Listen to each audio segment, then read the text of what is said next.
اللہ تعالیٰ کے نام سے شروع جو بڑا مہربان اور نہایت ہی رحم کرنے والا ہے۔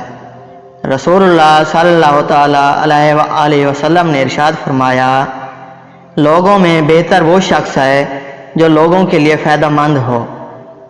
تم میں بہتر وہ ہے جو میرے اہل و عیال کے لیے بہتر ہو۔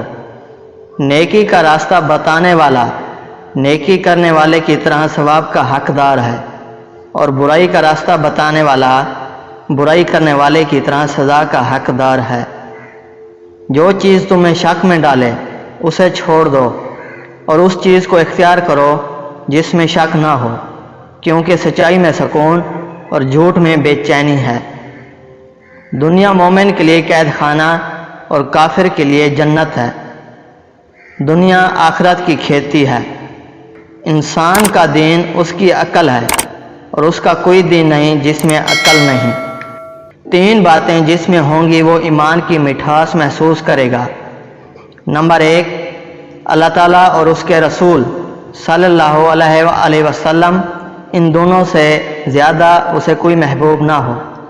نمبر 2، انسان کسی سے محض اللہ تعالیٰ کی رضا کے لیے محبت کرے۔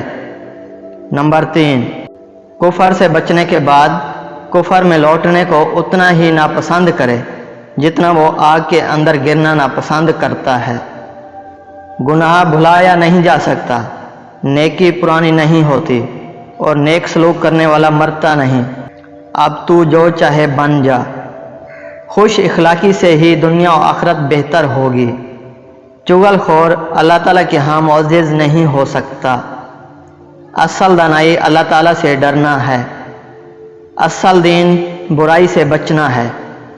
اصل دانائی ایمان کے بعد لوگوں کے ساتھ دوستی کرنا ہے۔ اللہ تعالیٰ رحم کرے اس شخص پر جس نے گفتگو کر کے فائدہ حاصل کیا یا خاموش رہا اور بچ گیا۔ میں نے اپنی امت کے لیے وہی پسند کر لیا ہے جو اللہ تعالیٰ نے اس کے لیے پسند کیا ہے۔ خوش نصیب ہے وہ جو دوسرے سے نصیحت حاصل کرے۔ قوم کا سردار اس کا خادم ہوتا ہے۔ حاضر شخص جو دیکھ سکتا ہے وہ غیب نہیں دیکھ سکتا۔ صبر کشادگی کی کنجی اور دنیا سے بے رغبتی دائمی دولت ہے۔